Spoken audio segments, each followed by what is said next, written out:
ಓಂ ಶ್ರೀ ಸಾಯಿರಾಮ್. ವಿದ್ಯಾರ್ಥಿನಿಯರಿಗೆಲ್ಲ ಲೋಹ ಅಲೋಹ ಪಾಠಕ್ಕೆ ಸ್ವಾಗತ. ಇದು 3ನೇ ಪಾಠ. ನಿನ್ನೆ ನಾವು ಕೆಲವು ವಿಷಯವನ್ನು ಲೋಹಗಳ ಬಗ್ಗೆ ನೋಡಿದ್ದೀವಿ. ಅದನ್ನು ಜ್ಞಾಪಿಸ್ಕೊಳ್ಳೋಣ. ಮೊದಲನೇದಾಗಿ ಲೋಹಗಳು ಮತ್ತು ಅಲೋಹಗಳ ಭೌತ ಲಕ್ಷಣಗಳನ್ನು ನೋಡಿದ್ದೀವಿ. ಅದು ಮೊದಲನೇ ಕ್ಲಾಸಲ್ಲಿ. ಉದಾಹರಣೆ ಹೇಳೋದಾದರೆ, ಲೋಹಗಳು ಘನವಸ್ತುಗಳಾಗಿರ್ತದೆ. ಪಾದರಸ ಬಿಟ್ಟು ಪಾದರಸ ಒಂದು ದ್ರವ ರೂಪದಲ್ಲಿ ಇರುತ್ತೆ. ಆದರೆ ಅಲೋಹಗಳು ಘನ, ದ್ರವ, ಅನಿಲ 3 ರೂಪದಲ್ಲಿ ಇರುತ್ತೆ. ದ್ರವ ರೂಪದ ಅಲೋಹ ಯಾವುದು? ಬ್ರೋಮಿನ್. ಘನ ರೂಪದ ಅಲೋಹ ಯಾವುದು? ಗಂಧಕ, ರಂಜಕ ಇತ್ಯಾದಿ, ಇಂಗಾಲ. ಅನಿಲ ರೂಪದ ಅಲೋಹ ಯಾವುದು? ಹೈಡ್ರೋಜನ್, ಆಕ್ಸಿಜನ್, ನೈಟ್ರೋಜನ್ ಇತ್ಯಾದಿ ಅಲ್ವಾ?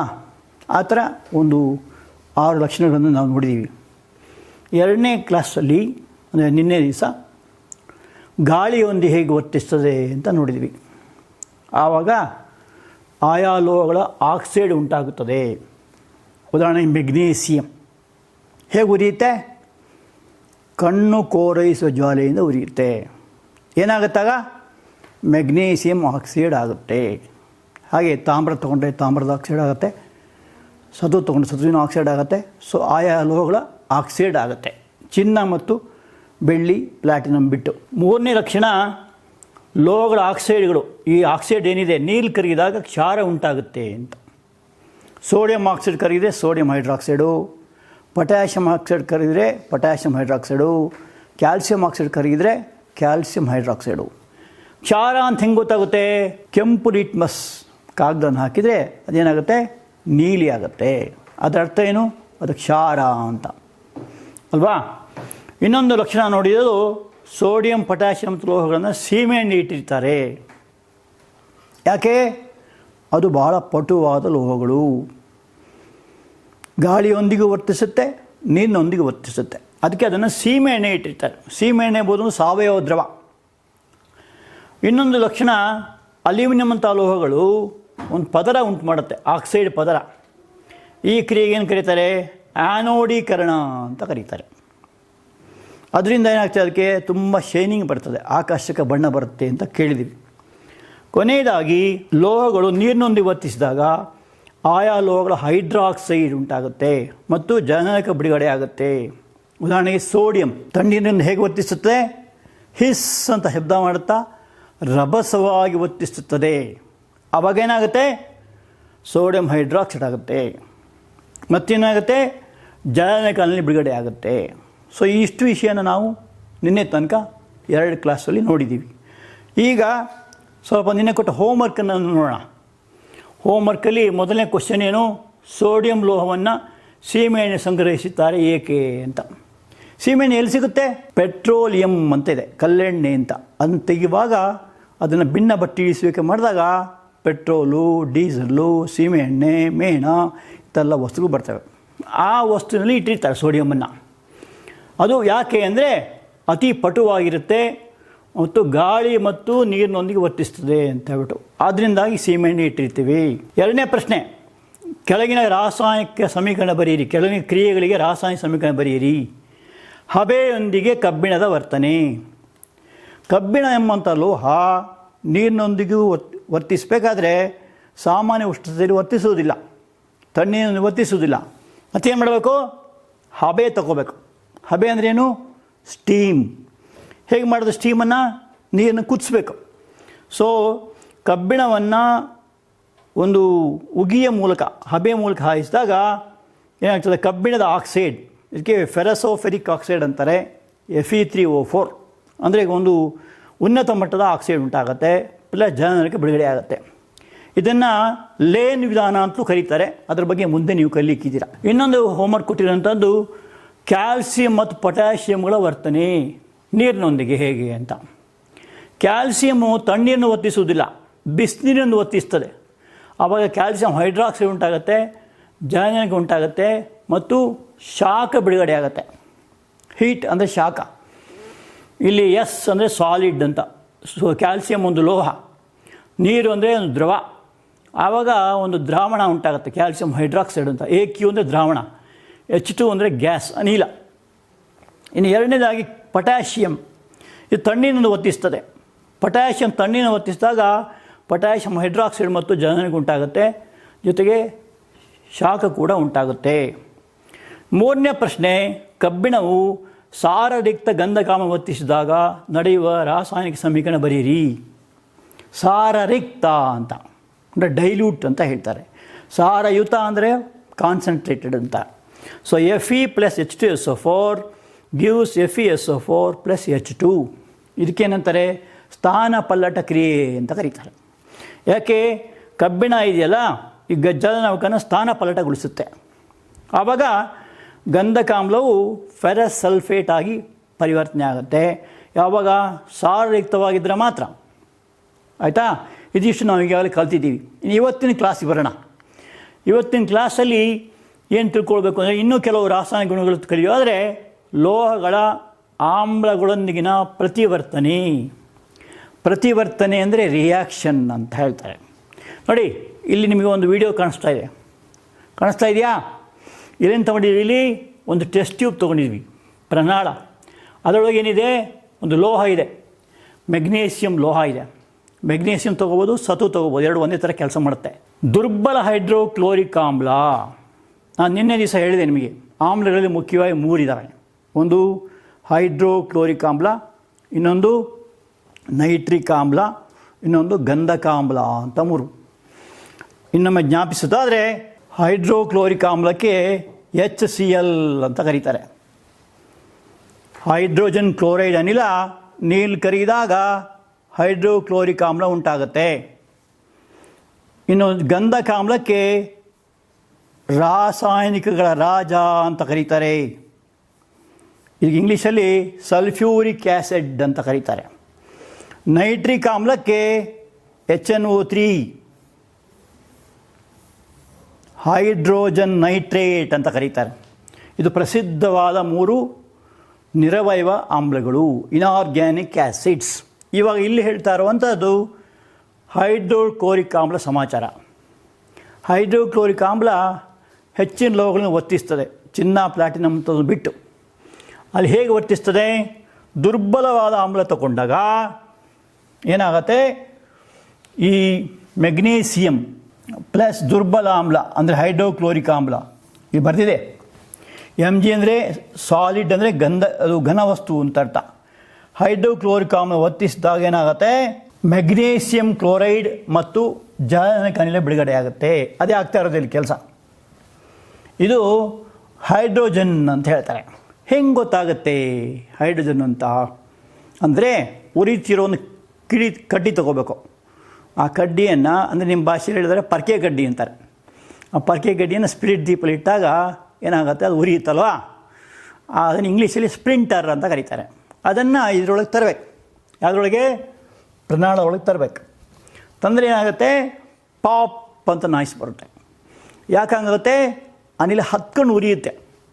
ಯಾಕೆ? ಅದನ್ನು ಹೈಡ್ರೋಜನ್ ಅಂತ ಹೇಳ್ತಾರೆ. ಆ ಥರ ಪತ್ತೆ ಮಾಡ್ಬೋದು. ಸತು ತಗೊಂಡ್ರು ಕೂಡ ಅಷ್ಟೆ. ಸತುವು ಹೈಡ್ರೋಕ್ಲೋರಿನ್ ವರ್ತಿಸಿದಾಗ ಸತುವಿನ ಕ್ಲೋರೈಡ್ ಮತ್ತು ಹೈಡ್ರೋಜನ್ ಉಂಟಾಗುತ್ತೆ. ಸೊ ಆದ್ದರಿಂದ ಏನು ತಿಳ್ಕೊಬೋದು? ಯಾವುದೇ ಲೋಹವು ಹೈಡ್ರೋಕ್ಲೋರಿಕ್ ಆಮ್ಲ ವರ್ತಿಸಿದಾಗ ಏನಾಗುತ್ತೆ? ಆಯಾ ಲೋಹಗಳ ಕ್ಲೋರೈಡ್ ಉಂಟಾಗುತ್ತೆ. ನೋಡಿ, ಇದು ಕ್ಲೋರೈಡ್ಗಳು. ಮೆಗ್ನೀಷಿಯಂ ಕೊಟ್ಟರೆ ಮೆಗ್ನೀಷಿಯಂ ಕ್ಲೋರೈಡು, ಸತು ಕೊಟ್ಟರೆ ಸತುವಿನ ಕ್ಲೋರೈಡು. ಹೀಗೆ ಯಾವುದೇ ಲೋಹ ಕೊಟ್ಟರು ಆಯಾ ಲೋಹಗಳ ಕ್ಲೋರೈಡ್ ಉಂಟಾಗುತ್ತೆ. ಪ್ಲಸ್ ಆಮ್ಲ ದುರ್ಬಲವಾಗಿದ್ದರೆ ಹೈಡ್ರೋಜನ್ ಅನಿಲ ಉಂಟಾಗುತ್ತೆ ಎಂಬುದು ವಿಷಯ ನಾವು ತಿಳ್ಕೋಬೇಕಾಗಿದೆ. ಇನ್ನು ನೈಟ್ರಿಕ್ ಆಮ್ಲ ಸಮಾಚಾರ. ನೈಟ್ರಿಕ್ ಆಮ್ಲ ಅಂದರೆ ಒಂದು ವಿಷಯ ತಿಳ್ಕೊಳ್ಳಿ. ಅಕಸ್ಮಾತ್ ನಿಮ್ಮ ಕೈಗೇನ ಬಿತ್ತು ಅಂತ ತಿಳ್ಕೊಳ್ಳಿ ಆಮ್ಲ, ಆವಾಗ ಏನು ಮಾಡಬೇಕು? ಚೀರಾಡೋದಲ್ಲ. ಈಗ ನೀವು PUC ಹೋದಾಗ ನೀವೇ ಮಾಡಬೇಕಾದ ಪ್ರಯೋಗಗಳೆಲ್ಲ. ಅವಾಗ ಕೈ ಮೇಲೆ ಬೀಳ್ತದೆ, ಬಟ್ಟೆ ಮೇಲೆ ಬೀಳ್ತದೆ, ಕೆಲವೊಮ್ಮೆ ಬಾಯಿಯೊಳಗೂ ಹೋಗುತ್ತೆ, ಇಂಥ ಪರಿಸ್ಥಿತಿ ಬರುತ್ತೆ. ಆಮ್ಲ ಎಂಬ ಬಿದ್ದಾಗ ಪ್ರತ್ಯಾಮ್ಲ ತೊಗೋಬೇಕಾಗತ್ತೆ. ಅಂದರೆ ಯಾವುದು? ಸುಣ್ಣ ಉದಾಹರಣೆಗೆ, ಅಥವಾ ಸೋಡಿಯಂ ಹೈಡ್ರಾಕ್ಸೈಡ್, ಕ್ಯಾಲ್ಸಿಯಂ ಹೈಡ್ರಾಕ್ಸೈಡ್ ಯಾವುದೂ ಆಗುತ್ತೆ. ಸುಣ್ಣ ತೊಗೋಬೇಕು. ಎಲ್ಲೆಲ್ಲಿ ಆಮ್ಲ ಬಿತ್ತು ಅಲ್ಲಿ ಸುಣ್ಣದ ಅಂಶ ಹೀಗೆ ಹಾಕಿದಾಗ ತಕ್ಷಣ ಅದು ತಟಸ್ಥಗೊಳ್ತದೆ. ಆಗ ನಿಮಗೆ ಅಪಾಯ ಇರೋದಿಲ್ಲ. ಅಕಸ್ಮಾತ್ ಬಾಯಿ ಒಳಗೆ ಹೋಯ್ತು ಅಂತ ತಿಳ್ಕೊಳ್ಳಿ, ಈ ಟೈಟ್ರೇಷನ್ ಅಂತ ಇರುತ್ತೆ, ಆ ಮಾಡುವಾಗ ಬಾಯಿ ಒಳಗೆ ಹೋಗ್ಬಿಡ್ತದೆ. ಆಗ ಏನಾಗ್ತದೆ? ಅಯ್ಯೋ ಹೊಟ್ಟೆ ಒಳಗೆ ಹೋಯ್ತಲ್ಲ ಅಂತ ಬೊಬ್ಬೆ ಹಾಕ್ಬೇಕು. ಇಲ್ಲ, ಸ್ವಲ್ಪ ಸುಣ್ಣ ನೀರು ಮಾಡಿ ಕುಡಿಬಿಡ್ಬೇಕು. ಆವಾಗ ಏನೂ ಅಪಾಯ ಆಗೋದಿಲ್ಲ, ನಿಮ್ಮ ಗಮನಕ್ಕೆ ಹೇಳ್ತಾರದು. ಆಮೇಲೆ ಈ ನೈಟ್ರಿಕ್ ಆಮ್ಲ ಇದೆಯಲ್ಲ, ಅಕಸ್ಮಾತ್ ನಿಮ್ಮ ಕೈ ಮೇಲೆ ಬಿದ್ದರೆ ಹಳದಿ ಬಣ್ಣ ಬಂದುಬಿಡ್ತದೆ. ಯಾಕೆ ಅಂತ ಕೇಳ್ಬೋದು. ಅಲ್ಲಿ ಪ್ರೋಟೀನ್ ಅಂಶ ಇದೆ ನಮ್ಮ ದೇಹದಲ್ಲಿ. ಆ ಪ್ರೋಟೀನ್ ನೈಟ್ರಿಕ್ ಆಮ್ಲ ಒತ್ತಿಸ್ತಾರೆ. ಒತ್ತಿಸಿದಾಗ ಆ ಥರ ಬರುತ್ತೆ. ಗೊತ್ತಾಯ್ತಾ? ಸೊ ನೈಟ್ರಿಕ್ ಆಮ್ಲ ಸಮಾಚಾರ HNO3 ಅಂತ ಹೇಳ್ತಾರೆ. ಸಾಮಾನ್ಯವಾಗಿ ದುರ್ಬಲ ಆಮ್ಲದೊಂದಿಗೆ ಹೆಚ್ಚಿನ ಲೋಹಗಳು ಒತ್ತಿಸುವುದಿಲ್ಲ. ಮೆಗ್ನೀಸಿಯಮ್ ಒಂದು, ಇನ್ನೊಂದು ಮ್ಯಾಂಗನೀಸ್ ಅಂತ ಬರುತ್ತೆ. ಆ ಮ್ಯಾಂಗನೀಸ್ ಕೂಡ ವರ್ತಿಸುತ್ತೆ ಇದೇ ಥರ. ಮ್ಯಾಂಗನೀಸ್ ಕೂಡ ನೈಟ್ರಿಕ್ ಆಮ್ಲ ಒತ್ತಿಸ್ತದೆ. ಯಾವಾಗ ನೈಟ್ರಿಕ್ ಆಮ್ಲ ಅತಿ ಸಾರರಿಕ್ತ ಅಂದರೆ ಡೈಲ್ಯೂಟ್ ಅಂತ ಹೇಳ್ತಾರೆ. ಡೈಲ್ಯೂಟ್ ಅತಿ ಸಾರರಿಕ್ತ. ಆ ಡೈಲ್ಯೂಟ್ ತಗೊಂಡಾಗ ಮೆಗ್ನೀಷಿಯಂ ನೈಟ್ರೇಟ್ ಉಂಟಾಗುತ್ತೆ. ಮೆಗ್ನೀಷಿಯಂ ನೈಟ್ರೇಟ್ MgNO3 ಅಂದರೆ ಮೆಗ್ನೀಷಿಯಂ ನೈಟ್ರೇಟ್ ಪ್ಲಸ್ ಜಲಜನಕ ಉಂಟಾಗುತ್ತೆ. ಸೊ ಹೇಗೆ ಪತ್ತೆ ಮಾಡೋದಾದರೆ, ಯಾವುದೇ ಲೋಹ ತಗೊಂಡಾಗ ನೈಟ್ರಿಕ್ ಆಮ್ಲವನ್ನು ಒತ್ತಿಸ್ತು ಅಂದರೆ ಆಯಾ ಲೋಹಗಳ ನೈಟ್ರೇಟ್ ಉಂಟಾಗುತ್ತೆ ಮತ್ತು ಜಲಜನಕ ಬಿಡುಗಡೆಯಾಗುತ್ತೆ ಅಂತ ಗೊತ್ತಾಗುತ್ತೆ. ಇನ್ನು ಪ್ರಬಲ ತಗೊಂಡ್ರೆ ಏನಾಗುತ್ತೆ ಅಂತ, ಉದಾಹರಣೆಗೆ ತಾಮ್ರ ಇದೆ. ತಾಮ್ರದಂಥ ಲೋಹಗಳು ಪ್ರಬಲ ಆಮ್ಲವನ್ನು ಒತ್ತಿಸಿದಾಗ ಇದು ದುರ್ಬಲ ನೈಟ್ರಿಕ್ ಆಮ್ಲ ಸಮಾಚಾರ. ಅದೇ ರೀತಿ ಪ್ರಬಲ ಆಮ್ಲ ಆದರೆ ಏನಾಗುತ್ತೆ ಅಂತ ಹೇಳ್ಬಿಟ್ಟು, ಉದಾಹರಣೆಗೆ ತಾಮ್ರ ತಗೊಂಡಾಗ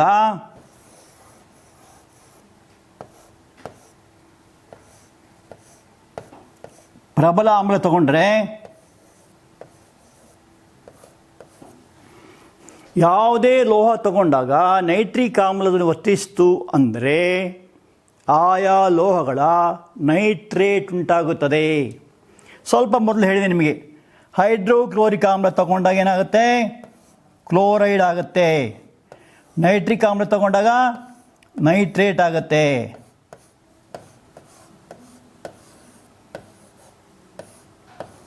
ಸೊ ಕೆಲವು ಲೋಹಗಳು ನೈಟ್ರಿಕ್ ಆಮ್ಲವನ್ನು ಒತ್ತಿಸಿದಾಗ ಸಾರಜನಕದ ಆಕ್ಸೈಡ್ಗಳು ಉಂಟಾಗುತ್ತೆ. ಉದಾಹರಣೆಗೆ ಇಲ್ಲಿ ಬರೆದಿರೋದು ನೈಟ್ರೋಜನ್ ಪೆರಾಕ್ಸೈಡ್ ಅಂತ ಹೇಳ್ತಾರೆ. ಇದೊಂದು ಪ್ರಸಿದ್ಧವಾದಂಥ ಒಂದು ಅನಿಲ, ನೈಟ್ರೋಜನ್ ಪೆರಾಕ್ಸೈಡ್.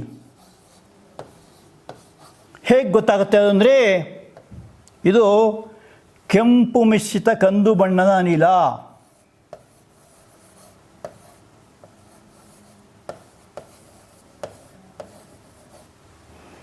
ಕಂದು ಬಣ್ಣ ಅನಿಲ ಇದು ತುಂಬ ಚೆನ್ನಾಗಿರುತ್ತೆ ನೋಡೋಕ್ಕೆ. ನಿಮ್ಮ ಶಾಲೆಯಲ್ಲಿ ಮೇಡಮ್ ಅಥವಾ ಸರ್ಗಳಿಗೆ ಹೇಳಿ ಈ ಪ್ರಯೋಗ ಮಾಡೋಕ್ಕೆ. ಏನು ವಿಶೇಷ ಅದರದ್ದು? ಕೆಂಪು ಮಿಶ್ರಿತ ಕಂದು ಬಣ್ಣ ಅನಿಲ. ತಾಮ್ರ ಚೂರು ತೊಗೋಬೇಕು, ನೈಟ್ರಿಕ್ ಆಮ್ಲಕ್ಕೆ ಹಾಕಬೇಕು. ಅವಾಗೇನಾಗುತ್ತೆ, ತಕ್ಷಣ ಈ ಅನಿಲ ಬರುತ್ತೆ. ಆ ಅನಿಲ ಹೇಗೆ ಕರ್ತದೆ? ಅದು ಕೆಂಪು ಮಿಶ್ರಿತ ಕಂದು ಬಣ್ಣ ಅನಿಲ ಬರುತ್ತೆ. ಆವಾಗ ಆ ಅನಿಲ ಹೆಸರೇನು? ನೈಟ್ರೋಜನ್ ಪೆರಾಕ್ಸೈಡ್ ಅಂತ ಹೇಳ್ತಾರೆ. ಇಲ್ಲಿ ಕೆಲವೊಮ್ಮೆ ಇನ್ನು ದುರ್ಬಲ ತಗೊಂಡಾಗ ನೈಟ್ರಿಕ್ ಆಕ್ಸೈಡ್ ಅಂತ ಬರುತ್ತೆ. NO, ಅದು N2O2, ಆ 2 ಕ್ಯಾನ್ಸಲ್ ಆದಾಗ NO ಅಂತ ಬರುತ್ತೆ. ಇದು NO2 ನೈಟ್ರೋಜನ್ ಪೆರಾಕ್ಸೈಡ್. ಕೆಲವೊಮ್ಮೆ N2O ಅಂತ ಬರುತ್ತೆ, ನೈಟ್ರಾಕ್ಸ್ ಆಕ್ಸೈಡ್ ಅಂತ ಕರೀತಾರೆ. ಸೊ ಬೇರೆ ಬೇರೆ ಅನಿಲಗಳು ಬರ್ತವೆ, ಬೇರೆ ಬೇರೆ ಸಂದರ್ಭದಲ್ಲಿ ಬರ್ತದೆ. ಇದನ್ನು ನಗಿಸುವ ಅನಿಲ ಅಂತ ಕರೀತಾರೆ. ಸರ್ ಏನು ಸರ್ ನಗಿಸುತ್ತೆ ಅಂದರೆ ಏನರ್ಥ ಅಂತ ಕೇಳ್ಬೋದು. ಇಂಗ್ಲೀಷಲ್ಲಿ ಲಾಫಿಂಗ್ ಗ್ಯಾಸ್ ಅಂತಾರೆ. ಕೆಮಿಸ್ಟ್ರಿ ಇದೆಯಲ್ಲ, chemistry is full of mysteries. ಎಲ್ಲ ಮಿಸ್ಟ್ರಿ, ಅದಕ್ಕೆ ಕೆಮಿಸ್ಟ್ರಿ ಅಂತ ಹೆಸರು. ನಗಿಸುತ್ತೆ. ಏನು ಸರ್ ನಗಿಸುತ್ತೆ ಅಂತ ಕೇಳ್ಬೋದು ನೀವು. ಅದು ಆ ಅನಿಲ ತಗೊಂಡಾಗ ನಮ್ಮ ಒಂದು ನರ ಮಂಡಲದ ಮೇಲೆ ಪ್ರಭಾವ ಬೀರುತ್ತೆ. ಅದಕ್ಕೆ ಅದನ್ನು ಆಪ್ರೇಷನಲ್ಲಿ ಉಪಯೋಗಿಸ್ತಾರೆ. ಕ್ಲೋರೋಫಾರ್ಮ್ ಥರ ಇದನ್ನು ನಿಶ್ಚೇಷ್ಟಿತ ಮಾಡಲಿಕ್ಕೆ ಉಪಯೋಗಿಸ್ತಾರೆ. ನಗಿಸುವ ಅನಿಲ ಅಂತಾರೆ. ಅದರ ಹೆಸರು ನೈಟ್ರಸ್ ಆಕ್ಸೈಡ್ ಅಂತ ಕರೀತಾರೆ. ಅದು ಕೆಲವು ಸಂದರ್ಭದಲ್ಲಿ ಉಂಟಾಗುತ್ತೆ. ಈಗ ಸಮೀಕರಣದ ಬ್ಯಾಲೆನ್ಸ್ ಮಾಡಿದಾಗ ಇಲ್ಲಿ ನೋಡಿ, H1 ಇದೆ, ಇಲ್ಲಿ H2 ಇದೆ. ಸೊ 2 ಹಾಕಿ ಟ್ರೈ ಮಾಡೋಣ. ಇವಾಗ ಏನಾಯಿತು, N2 ಆಯಿತು. ಇಲ್ಲಿ 2 ಮತ್ತು 1 3 ಆಯಿತು. ಸೊ ಈಗ 4 ಮಾಡೋಣ. ಆವಾಗ ಇಲ್ಲಿ ಏನು ಮಾಡಬೇಕು, 4n ಅಂತ ಹಾಕ್ಕೊಬೇಕು. ಈಗ H ಎಷ್ಟಾಯಿತು, 4 ಆಯಿತು. ಇಲ್ಲಿ ಎಷ್ಟಿದೆ, 2 ಇದೆ, 2 ಹಾಕೊಂಬಿಡಿ. ಆ O ಎಷ್ಟಾಯಿತು, 4 ಮೂಲ 12 ಆಯಿತು. ಇಲ್ಲಿ ಎಷ್ಟಿದೆ, 3 2 6, 4 10, 2 12. ಸೊ ಈಕ್ವೇಷನ್ ಈಸ್ ಬ್ಯಾಲೆನ್ಸ್ಡ್ ಅಂತ ಹೇಳ್ತಾರೆ, ಸಮತೂಗಿಸಿದ ಸಮೀಕರಣ ಅಂತ ಹೇಳ್ತಾರೆ. ಸೊ ಇದು ಪ್ರಬಲ ಆಮ್ಲ ಕೊಟ್ಟಾಗ ಅದಕ್ಕೆ ಸಾರಯುತ ಆಮ್ಲ ಅಂತ ಕರೀತಾರೆ, ಅಥವಾ ಪ್ರಬಲ ನೈಟ್ರಿಕ್ ಆಮ್ಲ ಅಂತ ಕರೀತಾರೆ. ಸೊ ಈ ಥರ ಬೇರೆ ಬೇರೆ ರೀತಿಯ ಕಂಡೀಷನ್ನಲ್ಲಿ ಆಮ್ಲಗಳು ಲೋಹಗಳನ್ನು ವರ್ತಿಸ್ತದೆ. ಸೊ ಇಲ್ಲಿ ಬರೆದಿರೋದು ದುರ್ಬಲ ಕೊಟ್ಟಾಗ, ಅತಿ ದುರ್ಬಲ ಇದು, ಇದು ಪ್ರಬಲ. ಇನ್ನೊಂದು ದುರ್ಬಲ ಅಂತ ಬರುತ್ತೆ, ಆವಾಗ ನಿಮಗೆ ನೈಟ್ರಿಕ್ ಆಕ್ಸೈಡ್ ಬರುತ್ತೆ. ಸೊ ಇದಿಷ್ಟು ಕ್ರಿಯೆಗಳ ಬಗ್ಗೆ. ಸೊ ಇದೇನು ಗೊತ್ತಾಗ್ತದೆ, ಇದರಿಂದ ಲೋಹಗಳ ಕ್ರಿಯಾಶೀಲತೆ ಅಂತ ಕರೀತಾರೆ. ಕ್ರಿಯಾಶೀಲತೆ ಅಂದರೆ ಏನರ್ಥ, ಇಂಗ್ಲೀಷಲ್ಲಿ ರಿಯಾಕ್ಟಿವಿಟಿ ಅಂತ ಕರೀತಾರೆ. ರಿಯಾಕ್ಟಿವಿಟಿ. ಈಗ ಕೆಲವು ಮಕ್ಕಳು ಕ್ಲಾಸಲ್ಲಿ ತುಂಬ ಆ್ಯಕ್ಟಿವ್ ಆಗಿರ್ತಾರೆ, ಅವರಿಗೆ ಸುಮ್ಮನೆ ಕೂರಕ್ಕೆ ಆಗಲ್ಲ, ಏನಾದರೂ ಚೇಷ್ಟೆ ಮಾಡ್ತಾ ಇರ್ತಾರೆ. ನೀವಲ್ಲ, ನೀವು ತುಂಬ ಒಳ್ಳೆಯ ಮಕ್ಕಳು. ಕೆಲವು ಮಕ್ಕಳು ಇರ್ತಾರೆ ಅಂತೂ ಅವರಿಗೆ ಎನರ್ಜಿ ತುಂಬ ಇರುತ್ತೆ, ರಿಯಾಕ್ಟಿವಿಟಿ. ಇನ್ನು ಕೆಲವು ಅಷ್ಟೇ ಡಲ್ಲಾಗಿ ಕೂತಿರ್ತಾರೆ, ನೀವೇನು ಜೋಕ್ಸ್ ಮಾಡಿದ್ರೆ ಅವ್ರೇನು ಪರಿವರ್ತನೆ ಆಗೋಲ್ಲ, ಹಾಗೇ ಕೂತಿರ್ತಾರೆ. ಸೊ ಬೇರೆ ಬೇರೆ ಥರ ಮಕ್ಕಳು ಇರ್ತಾರೆ. ಸೊ ಬೇರೆ ಬೇರೆ ಮಕ್ಕಳಿಗೆ ಬೇರೆ ಬೇರೆ ರೀತಿ ಚಟುವಟಿಕೆ ಕೊಡಬೇಕಾಗತ್ತೆ. ಸೊ ಇಲ್ಲಿ ಲೋಹಗಳು ಕೂಡ ಅಷ್ಟೇ. ಈ ಚಿನ್ನ, ಪ್ಲಾಟಿನಮ್ ಎಲ್ಲ ತುಂಬ ಡಲ್ಲು, ಅವುಗಳು ಏನು ಕ್ರಿಯೆ ನಡೆಸೋದಿಲ್ಲ ಅನ್ಬೋದು. ಇನ್ನು ಸೋಡಿಯಂ, ಪೊಟ್ಯಾಷಿಯಮ್ ಭಾರಿ ಆ್ಯಕ್ಟಿವ್. ಹಾಗೆ ಈಗ 4 ಲೋಹಗಳು ತೊಗೊಂಡಾಗ ಮೆಗ್ನೀಸಿಯಮ್ ಎಂಬುದು ಅಲ್ಯೂಮಿನಿಯಂ, ಅಂದರೆ ಅಲ್ಯೂಮಿನಿಯಂ ಅಂತ, ಇದಕ್ಕಿಂತ ಹೆಚ್ಚು ಆ್ಯಕ್ಟಿವ್. ಅಲ್ಯೂಮಿನಿಯಂ ಎಂಬುದು ಸತುವಿಗಿಂತ ಹೆಚ್ಚು ಆ್ಯಕ್ಟಿವ್. ಸತು ಎಂಬುದು ಕಬ್ಬಿಣಿಗಿಂತ ಹೆಚ್ಚು ಆ್ಯಕ್ಟಿವ್. ಹೀಗೆ ಬರೆದ್ರೆ ಮೋರ್ ದ್ಯಾನ್ ಅಂತ ಅರ್ಥ. ಸೊ ಇದು ಇಷ್ಟರಲ್ಲಿ ಅತಿ ಹೆಚ್ಚು ಕ್ರಿಯಾಶೀಲ ಯಾವುದು, ಮೆಗ್ನೀಸಿಯಂ. ಅತಿ ಕಡಿಮೆ ಯಾವುದು, ಕಬ್ಬಿಣ. ಈ ಪಟ್ಟಿಯಲ್ಲಿ. ಸೊ ಈ ಥರ ಅವುಗಳ ಕ್ರಿಯಾಶೀಲತೆ ಅನುಸಾರವಾಗಿ ಬೇರೆ ಬೇರೆ ಅನಿಲಗಳು ಬರ್ತದೆ ಅಂತ ಹೇಳ್ಬಿಟ್ಟು. ಅತಿ ದುರ್ಬಲ ತೊಗೊಂಡ್ರೆ ಹೈಡ್ರೋಜನ್ ಬರ್ತದೆ, ಆಮೇಲೆ ಸ್ವಲ್ಪ ದುರ್ಬಲ ತೊಗೊಂಡ್ರೆ ನೈಟ್ರಿಕ್ ಆಕ್ಸೈಡ್ ಬರ್ತದೆ, ಇನ್ನು ಪ್ರಬಲ ತೊಗೊಂಡ್ರೆ ನೈಟ್ರೋಜನ್ ಪರಾಕ್ಸೈಡ್ ಬರ್ತದೆ. ಈ ಥರ ಬೇರೆ ಬೇರೆ ಸಂದರ್ಭದಲ್ಲಿ ಬೇರೆ ಬೇರೆ ಕ್ರಿಯೆಗಳು ಉಂಟಾಗುತ್ತೆ ಅಂತ ಹೇಳ್ಬಿಟ್ಟು. ಸೊ ಇದು ಲೋಹಗಳು ನೈಟ್ರಿಕ್ ಆಮ್ಲವನ್ನು ವರ್ತಿಸುವಂಥದ್ದು. ಇನ್ನು ಮುಂದಿನ ಒಂದು ವಿಷಯ ಏನಂದರೆ, ನಾನು ಆಗಲೇ ಹೇಳಿದೆ, ಚಿನ್ನ, ಪ್ಲಾಟಿನಂಥ ಲೋಹಗಳು, ಕ್ರಿಯಾಶೀಲತೆ ಕಡಿಮೆ ಇರತಕ್ಕಂಥ ಲೋಹಗಳು ಏನು ಮಾಡೋದು, ಅವುಗಳಿಗೆ ಒಂದು ವ್ಯವಸ್ಥೆ ಬೇಕಲ್ಲ, ಅದನ್ನು ಕರಗಿಸ್ಬೇಕಲ್ಲ. ಹೇಗೆ ಮಾಡ್ತಾರೆ ಅಂದರೆ, ಒಂದು ರಾಜದ್ರವ ಅಂತ ಒಂದು ದ್ರವ ಇದೆ, ಅದು ಇಂಗ್ಲೀಷಲ್ಲಿ ಅಕ್ವಾರಿಜಿಯಾ ಅಂತ ಕರೀತಾರೆ. ಇದು ಲ್ಯಾಟಿನ್ ಹೆಸರು. ಈ ಮೈಸೂರಿಗೆ ಹೋದರೆ ಅಲ್ಲಿ ಮೈಸೂರಲ್ಲಿ ರಾಜಮನೆತನ ಅಂತಿದೆ. ಮೈಸೂರಿಗೆ ಈ ಸಲ ಕ್ಲೀನಿಂಗ್ನಲ್ಲಿ ಫಸ್ಟ್ ಪ್ರೈಸ್ ನಮ್ಮ ದೇಶದಲ್ಲಿ. ಯಾಕೆ ಅಷ್ಟು ಚೆನ್ನಾಗಿಟ್ಟಿದ್ದಾರೆ. It's a cultural city. Royal water ಅಂತ ಕರೀತಾರೆ, ಅಥವಾ ರಾಜದ್ರವ ಅಂತ ಕರೀತಾರೆ. ಯಾಕಂಗೆ ಕರೀತಾರೆ ಅಂದರೆ, ಬೇರೆ ಯಾವುದೇ ದ್ರಾವಣದಲ್ಲಿ ಕರಗದೇ ಇರತಕ್ಕಂತಹ, ಪಾಸ್ ಕೊಡ್ತಾ ಇದ್ದೀನಿ, ನಿಮ್ಗೆ ಅರ್ಥ ಆಗ್ತಾ ಇದೆಯಲ್ಲ ಅಂತ. ಅದಕ್ಕೆ ಅಂದರೆ ಯಾವುದೇ ಲೋಹದೊಟ್ಟಿಗೆ ಕೆಲಸೋದಿಲ್ಲ, ಯಾವುದೇ ಆಮ್ಲದೊಟ್ಟಿಗೆ ವರ್ತಿಸೋದಿಲ್ಲ, ಪ್ರತ್ಯಾಮ್ಲ ವರ್ತಿಸೋದಿಲ್ಲ ಅಂಥ ಲೋಹಗಳು. ಯಾವುದು, ಚಿನ್ನ, ಸಂಕೇತ ಏನು, AU ಅಂತಾರೆ, ಲ್ಯಾಟಿನಲ್ಲಿ ಆರಮ್ ಅಂತ ಕರೀತಾರೆ. ಅಥವಾ ಪ್ಲಾಟಿನಮ್, ಅದರ ಸಂಕೇತ ಏನು, PT ಅಂತ ಕರೀತಾರೆ. ಸೊ ಆರಮ್ ಮತ್ತು ಪ್ಲಾಟಿನಮ್ ಅಂತ ಲೋಹಗಳು ಬೇರೆ ಯಾವುದೇ ಆಮ್ಲವನ್ನು ವರ್ತಿಸುವುದಿಲ್ಲ. ಆದರೆ ಏನು ಮಾಡಬೇಕು ಅಂದರೆ, ಪ್ರಬಲ ಹೈಡ್ರೋಕ್ಲೋರಿಕ್ ಆಮ್ಲ ಮತ್ತು ನೈಟ್ರಿಕ್ ಆಮ್ಲ ಪ್ರಬಲ, ಇವೆರಡ ಮಿಶ್ರಣ ಮಾಡ್ತಾರೆ. ಈ ಮಿಶ್ರಣಕ್ಕೆ ಏನಂತಾರೆ, ರಾಜದ್ರವ ಅಂತ ಕರೀತಾರೆ. ಯಾಕಂಗೆ ಕರೀತಾರೆ, ಇವುಗಳು ರಾಜಲೋಹಗಳು ಅಂತ ಕರೀತಾರೆ. ಬಹಳ ಬೆಲೆ ಜಾಸ್ತಿ. ಈಗ ಅಂತೂ ಗಗನಕ್ಕೆ ಮುಟ್ಟಿದೆ ಚಿನ್ನದ ಬೆಲೆ, ನಿಮಗೆ ಇನ್ನೂ ಚೆನ್ನಾಗಿ ಗೊತ್ತಿದೆ ನಮಗಿಂತ. ಸೊ ರಾಜಲೋಹಗಳು ಅಂತ ಹೇಳ್ತಾರೆ. ಈ ರಾಜಲೋಹಗಳು ಅಂತ ಯಾಕೆ ಕರೀತಾರೆ, ಆದರೆ ಬೆಲೆ ಜಾಸ್ತಿ, ಒಂದು ಸಿಗೋದು ಭಾಳ ಕಡಿಮೆ, ಅಪರೂಪ. ಅದಕ್ಕೆ ನೋಡಿ ಇಲ್ಲಿ ಚಿತ್ರದಲ್ಲಿ ತೋರಿಸಿದೆ. ಉದಾಹರಣೆಗೆ 100 ml ಅಷ್ಟು ನೈಟ್ರಿಕ್ ಆಮ್ಲ ತೊಗೊಂಡ್ರೆ 300 ml ಹೈಡ್ರೋಕ್ಲೋರಿಕ್ ಆಮ್ಲ, ಅಂದರೆ 1:3 ತೊಗೋಬೇಕು. ಅದು ಇಲ್ಲಿ ಬರುವಾಗ 3:1 ಬರೆದಿದ್ದಾರೆ. ಯಾಕೆ? ಹೈಡ್ರೋಕ್ಲೋರಿಕ್ ಆಮ್ಲ 3 ಆದರೆ ನೈಟ್ರಿಕ್ ಆಮ್ಲ 1, ಆ ಪ್ರಮಾಣ ತಗೋಬೇಕು. ಆ ಮಿಶ್ರಣಕ್ಕೆ ಏನು ಕರೀತಾರೆ? ರಾಜದ್ರವ ಅಂತ ಕರೀತಾರೆ. ಇದರಲ್ಲಿ ಚಿನ್ನ ಮತ್ತು ಪ್ಲಾಟಿನಂಥ ಲೋಹಗಳು ಕರಗುತ್ತವೆ ಅಂತ ಹೇಳ್ಬಿಟ್ಟು, ಇನ್ನು ಲೋಹಗಳ ಕ್ರಿಯಾಶೀಲತೆ ನೋಡೋದಾದರೆ, ಆಗ ತಾನು ಹೇಳಿದೆ ಕ್ರಿಯಾಶೀಲತೆ, ರಿಯಾಕ್ಟಿವಿಟಿ ಆಫ್ ಮೆಟಲ್ಸ್ ಅಂತ. ಈ ಪೊಟ್ಯಾಷಿಯಮ್ ಎಂಬುದು ಅತಿ ಹೆಚ್ಚು ಪಟುವಾದ ಲೋಹ. ಅದು ಬಿಟ್ಟರೆ sodium, next calcium, next magnesium, ಆಮೇಲೆ ಅಲ್ಯೂಮಿನಿಯಂ, ಜಿಂಕ್, ಸತು, ಕಬ್ಬಿಣ, ಸೀಸ, ತಾಮ್ರ, ಪಾದರಸ, ಬೆಳ್ಳಿ, ಚಿನ್ನ ಅತಿ ಡಲ್, ಅಂದರೆ ಅತಿ ಒಂದು ಕ್ರಿಯಾಶೀಲತೆ ಕಡಿಮೆ ಇರತಕ್ಕಂಥ ಲೋಹ, ಆದರೆ ಅತಿ ಬೆಲೆ ಬಾಳುವಂಥ ಲೋಹ. ಯಾಕೆ ಅಷ್ಟು ಬೆಲೆ ಬಾಳುತ್ತದು? ಆಭರಣ ಮಾಡ್ತಾ ಚಿನ್ನದಿಂದ. ಆಭರಣಕ್ಕೆ ಭಾಳ ಬೇಡಿಕೆ ಇದೆ, ಸಿಗುವ ಚಿನ್ನ ಪ್ರಮಾಣ ಕಡಿಮೆ ಇದೆ, ಅದಕ್ಕೋಸ್ಕರ ಅದು ಭಾಳ ಬೆಲೆ ಬಾಳುವಂಥದ್ದು. ಅದು ಬಿಟ್ಟರೆ ಬೆಳ್ಳಿ ಕೂಡ ಅಷ್ಟೇ. ಇಲ್ಲಿ ಕ್ರಿಯಾಶೀಲತೆ ಅಂದರೆ ಲೋಹಗಳ ಕ್ರಿಯಾಶೀಲತೆಯನ್ನು ಸಂಪೂರ್ಣ ಭರ್ತಿಯಾದ ವೇಲೆನ್ಸ್ ಕವಚ ಅಂತಾರೆ. ಏನು ವೇಲೆನ್ಸ್ ಕವಚ ಅಂದರೆ? ವೇಲೆನ್ಸ್ ಕವಚಗಳನ್ನು ಹೊಂದುವ ಲೋಹಗಳ ಪ್ರವೃತ್ತಿ ಎನ್ನಬಹುದು. ಪ್ರವೃತ್ತಿ, ಸ್ವಭಾವ ಅಂತ ಹೇಳ್ತಾರೆ.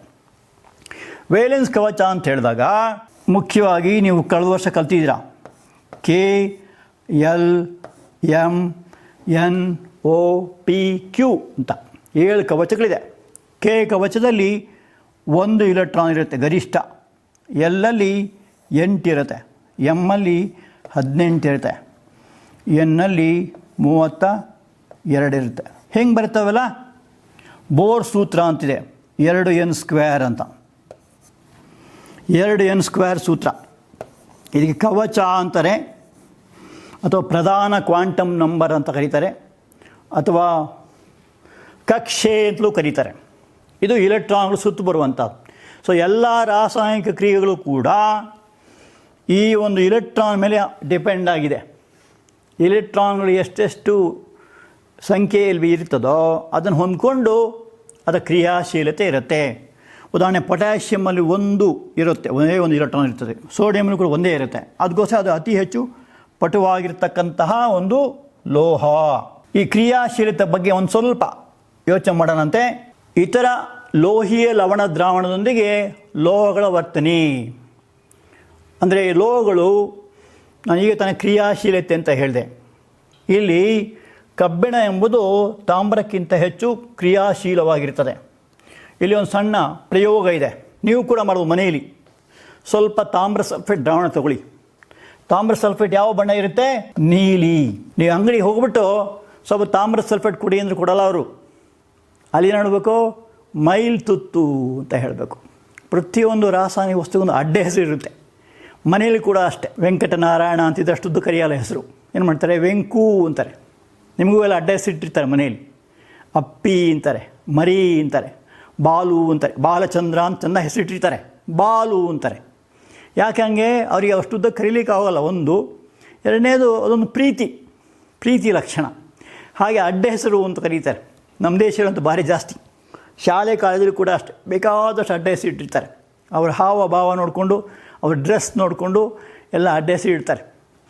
ಆ ಥರ ಅದೊಂಥರ ತಮಾಷೆ ತೊಗೋಬೇಕು. ನೀವು ಮಕ್ಕಳು ಅದನ್ನು ಸೀರಿಯಸ್ ತೊಗೋಬಾರ್ದು. ಸರ್ ಏನು ಸರ್ ಭಾಳ ರೇಗಿಸ್ತಾನೆ ಅವನೇನು ಸರ್ ಹಂಗೆ ಹೇಳ್ತಾನೆ ಹಿಂಗೆ ಹೇಳ್ತಾನೆ, ಅದೆಲ್ಲ ಸೀರಿಯಸ್ ತೊಗೋಬಾರ್ದು. ಅದೊಂಥರ ಈ ಧೂಳು ಕಣ ಇದ್ದಂಗೆ ಹೀಗೆ ಉಜ್ಜಿಬಿಡ್ಬೇಕು.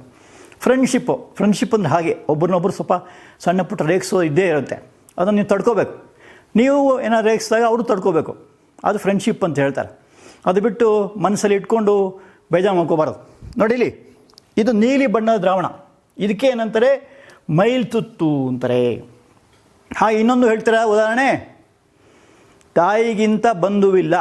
ಮುಂದೆ ಹೇಳಿ ಗಾದೆ. ಉಪ್ಪಿಗಿಂತ ರುಚಿ ಇಲ್ಲ. ಉಪ್ಪು ಅಂತಾರೆ.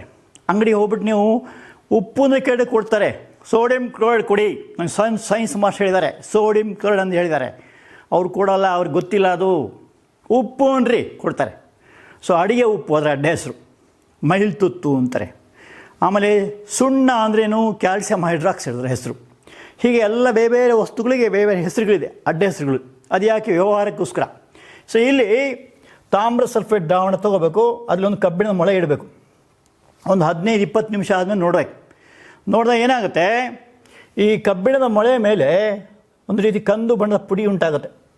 ಕಂದು ಬಣ್ಣದ ಲೋಹ, ಅದ್ಯಾವುದು ತಾಮ್ರ, ಅದ ಮೇಲೆ ಶೇಖರ ಆಗೋದು ನೋಡ್ಬೋದು ನಾವು. ಸೊ ಇದಕ್ಕೆ ಸ್ಥಾನಪಲ್ಲಟ ಕ್ರಿಯೆ ಅಂತ ಕರೀತಾರೆ. ಕಬ್ಬಿಣ ಹೆಚ್ಚು ಕ್ರಿಯಾಶೀಲವಾಗಿರುತ್ತೆ.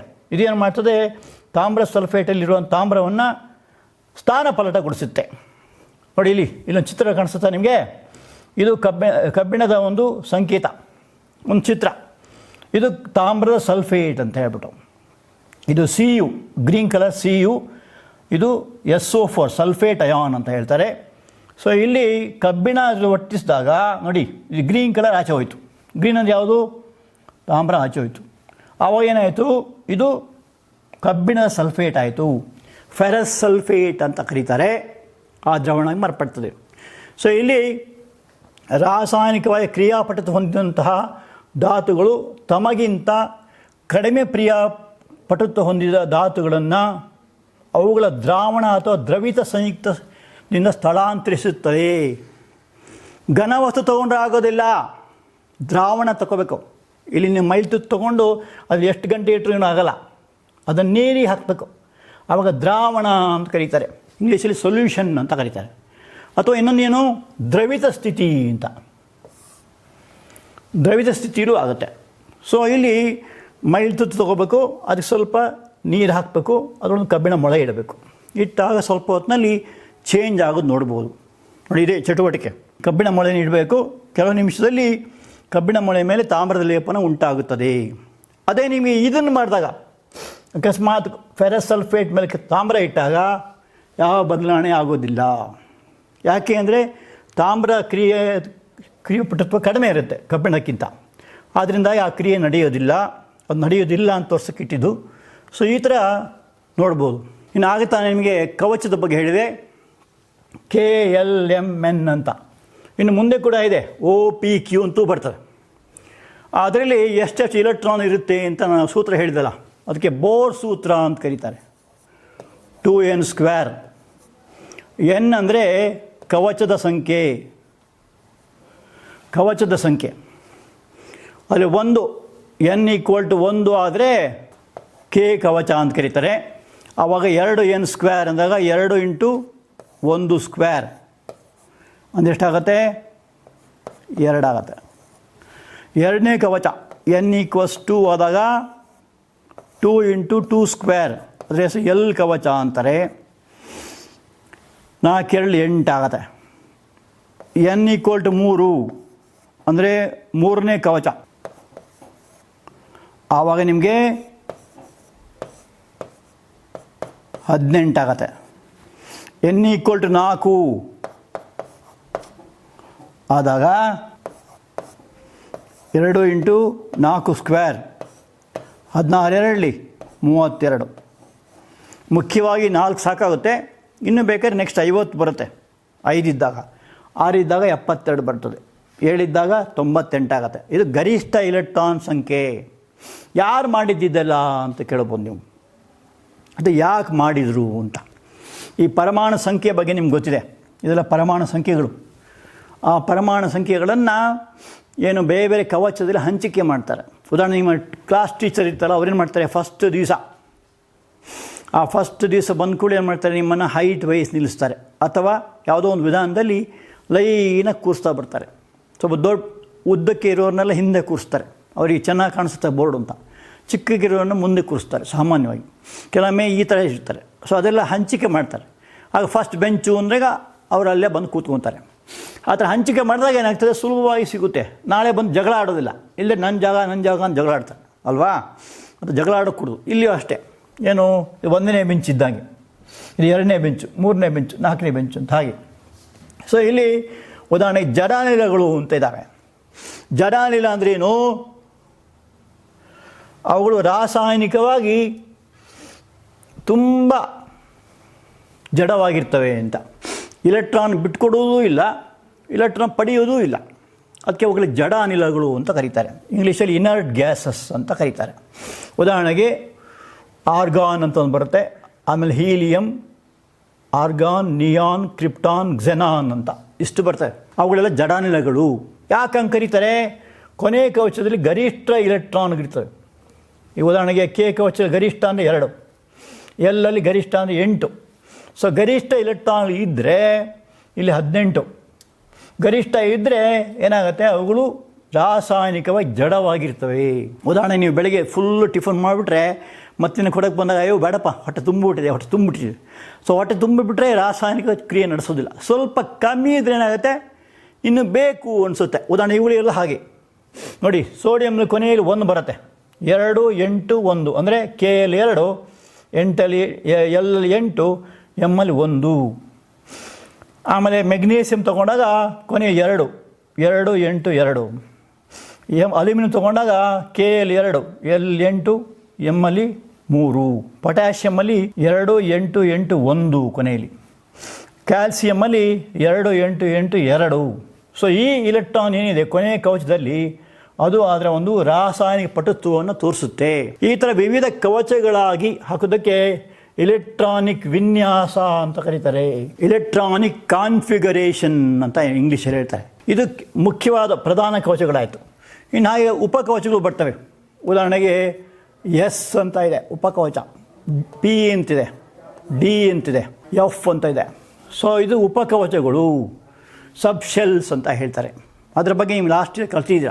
ಎಸ್ ಅಲ್ಲಿ 1 ಉಪಕವಚ ಇರುತ್ತೆ, ಪಿ ಯಲ್ಲಿ 3 ಉಪಕವಚ ಇರುತ್ತೆ, ಆರ್ಬಿಟಲ್ ಅಂತ ಹೇಳ್ತಾರೆ. ಡಿ ಯಲ್ಲಿ 5 ಇರುತ್ತೆ, ಎಫ್ ಅಲ್ಲಿ 7 ಇರುತ್ತೆ.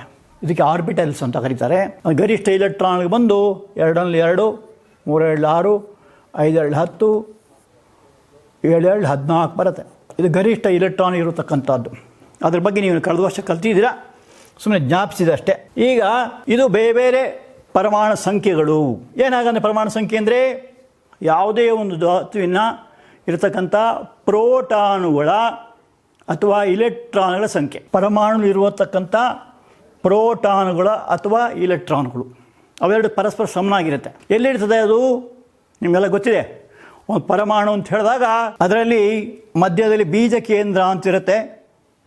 ಆ ಬೀಜ ಕೇಂದ್ರ ಸುತ್ತಲೂ ಕೂಡ ಇಲೆಕ್ಟ್ರಾನ್ಗಳು ಸುತ್ತು ಬರ್ತಾ ಇರುತ್ತೆ. ಇದಕ್ಕೆ ಪರಮಾಣು ಮಾದರಿ ಅಂತ ಕರೀತಾರೆ. ಉದಾಹರಣೆಗೆ ಹೈಡ್ರೋಜನ್ ತಗೊಂಡಾಗ ಅದರಲ್ಲಿ 1 ಪ್ರೋಟಾನ್ ಇರುತ್ತೆ, ಅದನ್ನು P+ ಅಂತ ಕರೀತಾರೆ. 1 ಇಲೆಕ್ಟ್ರಾನ್ ಏನಾಗ್ತದೆ? ಸುತ್ತು ಬರ್ತಾ ಇರುತ್ತೆ. ಸೊ ಇಲೆಕ್ಟ್ರಾನ್ ಸುತ್ತು ಬರ್ತಾ ಇರ್ತದೆ, ಪ್ರೋಟಾನ್ ಬೀಜ ಕೇಂದ್ರದಲ್ಲಿರುತ್ತೆ ಅಲ್ವಾ.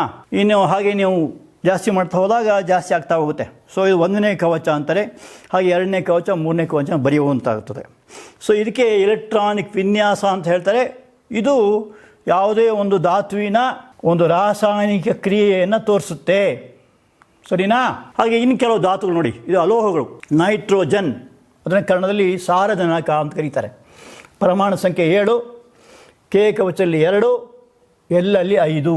ಇದು 1ನೇ ಕವಚ ಅಥವಾ ಕೆ ಅಂತಾರೆ. ಇದು ಎಲ್ ಅಂತಾರೆ, 2ನೇ ಕವಚ. ಎಮ್. ಆಕ್ಸಿಜನ್ ಆಮ್ಲಜನಕ ಅಂತ ಕರೀತಾರೆ ಕನ್ನಡದಲ್ಲಿ. ಪರಮಾಣು ಸಂಖ್ಯೆ 8, ಕೆ ಯಲ್ಲಿ 2, ಎಲ್ಲಲ್ಲಿ 6. ಫ್ಲೋರಿನ್ ಎಂಬುದು ಒಂದು ಕ್ಲೋರಿನ್, ಫ್ಲೋರಿನ್, ಬ್ರೋಮಿನ್, ಅಯೋಡಿನ್ ಇವುಗಳಿಗೆಲ್ಲ ಒಂದು ಹೆಸರಿದೆ ಗೊತ್ತಾ. ಲವಣ ಉತ್ಪಾದಕಗಳು ಅಂತ ಕರೀತಾರೆ ಅಥವಾ ಹ್ಯಾಲೋಜಿನ್ಸ್ ಅಂತ ಕರೀತಾರೆ. ಹ್ಯಾಲೋ ಅಂದರೆ ಲವಣ. ಇಂಗ್ಲೀಷ್ ಪದಗಳು ಯಾಕೆ ಹೇಳ್ತೀನಿ ಅಂದರೆ ನೀವು ಮುಂದೆ ಎಲ್ಲ ಇಂಗ್ಲೀಷಲ್ಲೇ ನೀವು ಹೇಳಬೇಕಾಗುತ್ತೆ. ಆ ಪದಗಳೆಲ್ಲ ನಿಮಗೆ ಇಂಗ್ಲೀಷಲ್ಲೇ ಬರುತ್ತೆ PUCನಲ್ಲಿ. ಆವಾಗ ಅದನ್ನು ನೀವು ಕಲ್ತ್ಕೋಬೇಕಾಗತ್ತೆ. ಹ್ಯಾಲೋಜಿನ್ಸ್ ಅಂತಾರೆ. ಫ್ಲೋರಿನ್ ಒಂದು ಹ್ಯಾಲೋಜಿನ್, ಹಾಗೆ ಕ್ಲೋರಿನ್ ಕೂಡ ಒಂದು ಹ್ಯಾಲೋಜಿನ್. ಯಾಕಂತ ಕರೀತಾರೆ? ಅದು ಲವಣ ಉಂಟು ಮಾಡ್ತದೆ. ಉದಾಹರಣೆ ಫ್ಲೋರಿನ್ನ ಲವಣ ಹೆಸರು ಫ್ಲೋರೈಡ್ ಅಂತ. ಕ್ಲೋರಿನ್ ತಗೊಂಡ್ರೆ ಕ್ಲೋರೈಡ್, ಬ್ರೋಮಿನ್ ತಗೊಂಡ್ರೆ ಬ್ರೋಮೈಡ್, ಅಯೋಡಿನ್ ತಗೊಂಡ್ರೆ ಅಯೋಡೈಡ್ ಅಂತಾರೆ. ಅದಕ್ಕೆ ಲವಣಗಳು ಅಂತ ಕರೀತಾರೆ. ನೈಟ್ರೋಜನ್ನಲ್ಲಿ ಹೇಳಿದೆ, ಈಗ ಫ್ಲೋರಿನ್ ತಗೊಂಡಾಗ 2, 7 ಇದೆ, ಕೊನೆಯ ಕೊಚ್ಚಲಿ 2 ಇದೆ. ರಂಜಕ ತಗೊಂಡಾಗ 2, 8, 5 ಇದೆ. ಗಂಧಕ, ಸಲ್ಫರ್ ಅಂದರೆ ಗಂಧಕ, ಇದು ಫಾಸ್ಫರಸ್ ಅಂದರೆ ರಂಜಕ, 2, 8, 6 ಇದೆ. ಕ್ಲೋರಿನ್ ತಗೊಂಡಾಗ 2, 8, 7 ಇದೆ. ಸೊ ಇದು ಕೊನೆಯ ಕವಚದ ಇಲೆಕ್ಟ್ರಾನ್ಗಳು. ಇದಕ್ಕೆ ವೇಲೆನ್ಸ್ ಇಲೆಕ್ಟ್ರಾನ್ ಅಂತ ಕರೀತಾರೆ. ಅದು ರಾಸಾಯನಿಕವಾದ ಕ್ರಿಯೆ ಬಗ್ಗೆ ಹೇಳುತ್ತೆ ಅಂತ ಹೇಳ್ಬಿಟ್ಟು. ಇದು ಅಲೋಹಗಳ ಸಮಾಚಾರ. ಇವಾಗ ಲೋಹಗಳು ಮತ್ತು ಅಲೋಹಗಳು 2 ಸೇರಿದಾಗ ಏನಾಗುತ್ತೆ? ಲೋಹ ಮೊದಲು ಹೇಳಾಯಿತು, ಸೋಡಿಯಂ, ಪೊಟ್ಯಾಷಿಯಂ, ಕ್ಯಾಲ್ಸಿಯಂ, ಮೆಗ್ನೀಷಿಯಂ ಲೋಹಗಳು. ಕ್ಲೋರಿನ್, ಬ್ರೋಮಿನ್, ಅಯೋಡಿನ್ ಇಂಥವೆಲ್ಲ ಅಲೋಹಗಳು. ಇವು ಎರಡು ಸೇರಿದಾಗ ಏನಾಗುತ್ತೆ, ಒಂದು ರಾಸಾಯನಿಕ ಕ್ರಿಯೆ ನಡೀತದೆ. ಉದಾಹರಣೆಗೆ ಸೋಡಿಯಂ ಕ್ಲೋರೈಡ್ ಅಂತ ನಾನೀಗ ತಾನೇ ನಿಮ್ಗೆ ಹೇಳಿದೆ. ಇದನ್ನು ಏನು ಕರೀತಾರೆ? ಅಡಿಗೆ ಉಪ್ಪು ಅಂತ ಕರೀತಾರೆ. ಅದು ಹೇಗೆ ಉಂಟಾಗುತ್ತೆ?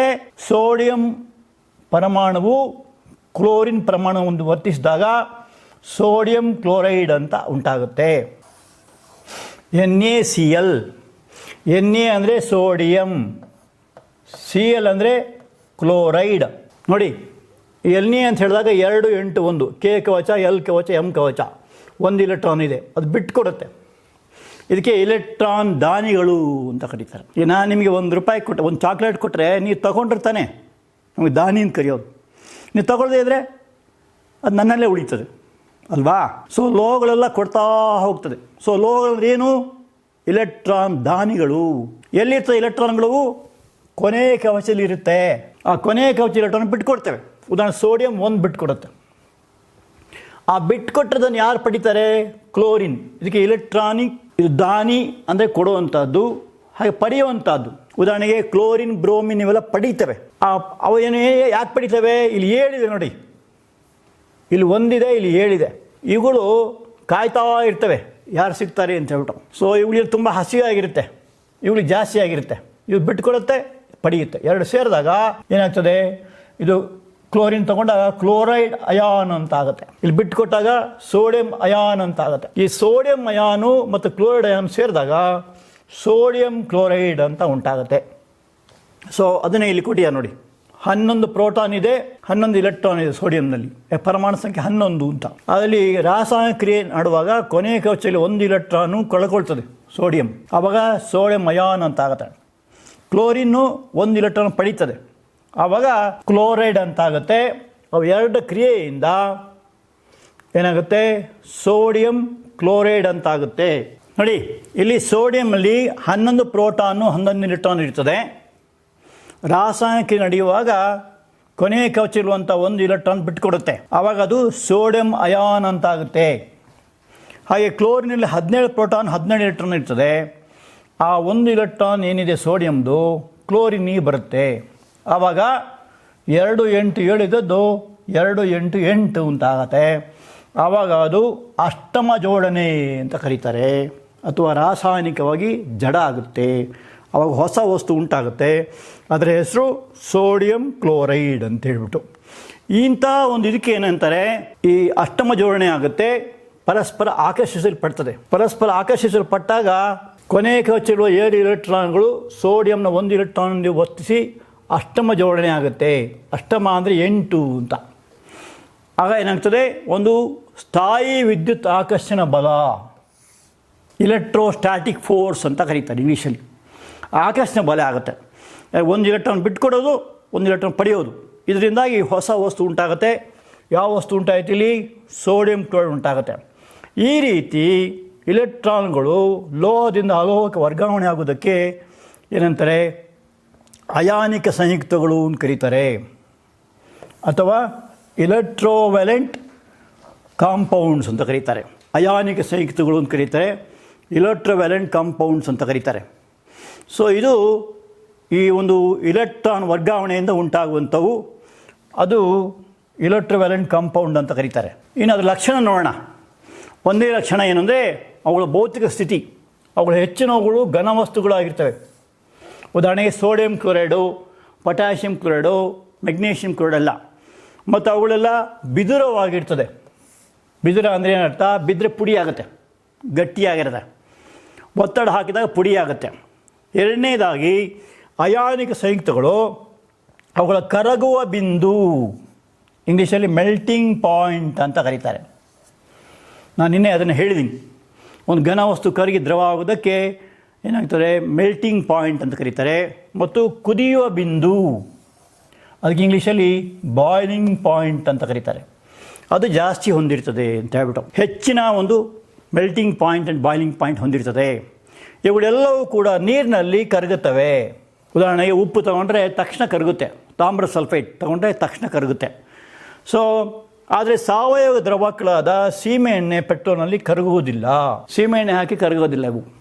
ಇನ್ನೊಂದು ಲಕ್ಷಣ ಏನಂದರೆ, ಜಲೀಯ ದ್ರಾವಣಗಳು ಅಯಾನ್ಗಳು ಹೊಂದಿರ್ತವೆ. ಅಯಾನ್ಗಳಂದ್ರೇನು? ಉದಾಹರಣೆಗೆ ಸೋಡಿಯಂ ಕ್ಲೋರೈಡ್ ತಗೊಂಡಾಗ ಸೋಡಿಯಂ ಅಯಾನ್ ಅಂತ ಬರುತ್ತೆ, ಕ್ಲೋರಿನ್ ತಗೊಂಡಾಗ ಕ್ಲೋರೈಡ್ ಅಯಾನ್ ಅಂತ ಬರ್ತದೆ. ಸೊ ಅಯಾನುಗಳಿರ್ತದೆ. ಅದಕ್ಕೋಸ್ಕರ ಇದು ಅಯಾನಿಕ ಸಂಯುಕ್ತ ಅಂತ ಕರೀತಾರೆ. ಒಂದು ಸಣ್ಣ ಪ್ರಯೋಗ ನೋಡೋಣಂತೆ. ನೋಡಿ, ಒಂದು ಚಿತ್ರ ತೋರಿಸಿದಂತೆ ಒಂದು ವಿದ್ಯುತ್ ಮಂಡಲ ತಗೋಬೇಕು. ಇದಕ್ಕೆ ಸರ್ಕ್ಯೂಟ್ ಅಂತ ಕರೀತಾರೆ. ಇದರಲ್ಲಿ ಬ್ಯಾಟ್ರಿ ಬರುತ್ತೆ, ಸ್ವಿಚ್ ಬರುತ್ತೆ, ಆಮೇಲೆ 2 ಗ್ರಾಫೈಟ್ ಕಡ್ಡಿಗಳು. ಇದು ಪರೀಕ್ಷಾ ದ್ರಾವಣ ಅಂದರೆ ಸೋಡಿಯಂ ಕ್ಲೋರೈಡ್ ದ್ರಾವಣ ತಗೋಬೇಕು. ಇಲ್ಲಿ ಕರೆಂಟ್ ಪಾಸ್ ಮಾಡಬೇಕು. ಕರೆಂಟ್ ಪಾಸ್ ಮಾಡಿದಾಗ ಏನಾಗುತ್ತೆ? ಕ್ಯಾಥೋಡ್ನಲ್ಲಿ ಸೋಡಿಯಂ ಲೋಹ ಕ್ಯಾಥೋಡ್ನಲ್ಲಿ ಶೇಖರ ಆಗುತ್ತೆ, ಆ್ಯನೋಡ್ನಲ್ಲಿ ಕ್ಲೋರಿನಲ್ಲೇ ಬಿಡುಗಡೆ ಆಗುತ್ತೆ. ಸೊ ಏನು ತೋರಿಸ್ತಿದ್ದವು? ಅಯಾನಿಕ ಸಂಯುಕ್ತಗಳು ವಿದ್ಯುತ್ ವಾಹಕಗಳಾಗಿರ್ತವೆ ಅಂತ ತೋರಿಸುತ್ತೆ. ಇದು ವಿದ್ಯುತ್ ವಾಹಕಗಳಾಗಿರುತ್ತೆ. ಯಾಕೆ? ದ್ರಾವಣ ರೂಪದಲ್ಲಿ ವಿದ್ಯುತ್ ಹರಿಸಿದಾಗ ಅಯಾನಗಳು ಹೊಡಿತದೆ. ಆ ಅಯಾನಗಳನ್ನು ನಾವು ಇದು ಮೂಲ ರೂಪಕ್ಕೆ ತಂದಾಗ ಅದನ್ನು ನಾವು ಪಡೆಯಬಹುದಾಗತ್ತೆ. ಸೊ ಈಗ ಮನೆ ಕೆಲಸ, ಹೋಮ್ವರ್ಕ್. ಒಂದನೇದಾಗಿ ಕಬ್ಬಿಣ ಸಲ್ಫೇಟ್ ದ್ರಾವಣಕ್ಕೆ ಸತುವನ್ನು ಹಾಕಿದಾಗ ಏನಾಗುತ್ತೆ? ಸಮೀಕರಣ ಬರೆಯಿರಿ. ಇದು ನಿನ್ನೆ ಬಂದಿರಬೇಕು, ಆದರೂ ಅಡ್ಡಿಲ್ಲ, ಇನ್ನೊಮ್ಮೆ ಬರೆದು ಅಭ್ಯಾಸ ಮಾಡಿ. ಆಮೇಲೆ ಸೋಡಿಯಂ, ಮೆಗ್ನೀಷಿಯಂ, ಆಮ್ಲಜನಕ ಇವುಗಳ ಎಲೆಕ್ಟ್ರಾನಿಕ್ ಚುಕ್ಕೆ ಸೂತ್ರ ಬರೆಯಿರಿ. ಎಲೆಕ್ಟ್ರಾನ್ ಚುಕ್ಕೆ ಸೂತ್ರ ಬರೀಬೇಕು. ಈಗ ತಾನು ಹೇಳಿದ್ನಲ್ಲ, ಸೋಡಿಯಂ ಹೇಗಾಗುತ್ತೆ, ಕ್ಲೋರಿನ್ ಆಗುತ್ತೆ ಅಂತ. ಸೋಡಿಯಂ ಆಕ್ಸೈಡ್ ಮತ್ತು ಮೆಗ್ನೀಷಿಯಂ ಆಕ್ಸೈಡ್ ಉಂಟು ಆಗುವಿಕೆಯನ್ನು ಇಲೆಕ್ಟ್ರಾನ್ ವರ್ಗಾವಣೆಯಿಂದ ತೋರಿಸಿರಿ. ಇಲೆಕ್ಟ್ರಾನ್ ವರ್ಗಾವಣೆ ಮಾಡಿ ಬರೀಬೇಕು. ಆಮೇಲೆ ಅದರಲ್ಲಿ ಅಯಾನ್ಗಳು ಹೆಸರಿಸಬೇಕು. ಆಮೇಲೆ 4ನೇ ಪ್ರಶ್ನೆ, ಅಯಾನಿಕ್ ಸಂಯುಕ್ತಗಳು ಅತಿ ಹೆಚ್ಚಿನ ಕರಗುವ ಬಿಂದುವನ್ನು ಹೊಂದಿವೆ ಏಕೆ ಅಂತ. ಸೊ ಎಲ್ಲರೂ ಮಾಡ್ಕೊಂಬನ್ನಿ. Wish you all best of luck. Thank you.